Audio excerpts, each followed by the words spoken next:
Alors, ici le point de presse d'Éric Duhem sur son projet d'augmenter la vitesse à 120 km/h sur les autoroutes, selon si les conditions le permettent. Bon visionnement. Je suis ici aujourd'hui pour vous annoncer que le Parti conservateur du Québec souhaite augmenter la limite de vitesse sur les autoroutes du Québec à 120 km/h lorsqu'évidemment les conditions le permettent. C'est pour nous, on croit qu'il est temps de faire confiance aux automobilistes québécois en vue d'augmenter cette limite de vitesse-là. Les technologies, la sécurité des automobiles ont beaucoup évolué au cours des dernières années. La limite de vitesse sur les autoroutes du Québec devrait refléter cette nouvelle réalité-là. Par exemple, il y a plusieurs, puis là, on a pris des exemples internationaux, parce que vous savez qu'il y a plusieurs endroits où les limites de vitesse sont bien supérieures à 100 km/h. On s'est fié notamment à l'exemple de la portion de l'autoroute Coquihalla en Colombie-Britannique, où les limites de vitesse ont été augmentées à 120 km/h en 2014. Et ils ont étudié pour voir qu'est-ce qui se passait en termes d'accidents. Et de 2014 à 2021, ils ont même enregistré une diminution des accidents de 15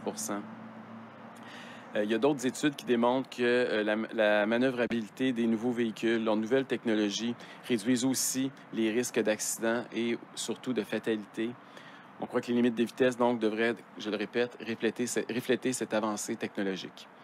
Il y a aussi une étude universitaire qui a été présentée à la deuxième conférence internationale sur la conception environnementale qui a démontré que le nombre d'accidents avec une limite de 120 ou de 110 ou de 100 km/h était très similaire. Donc, il n'y a pas nécessairement de lien là, entre les accidents et les limites de vitesse.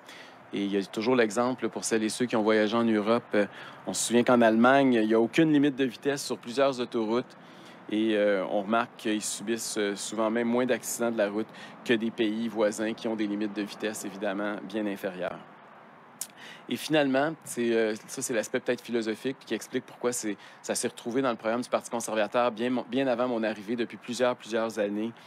L'augmentation des vitesses sur les routes du Québec, ça s'est inscrit dans un mouvement d'idées plus large que chérissent les conservateurs du Québec, qui cherchent à faire davantage confiance aux Québécois, à responsabiliser les individus plutôt qu'à se fier au gouvernement qui leur dit quoi faire. Donc, il y a quelque chose aussi là-dedans qui est tout à fait conforme là, avec notre philosophie politique.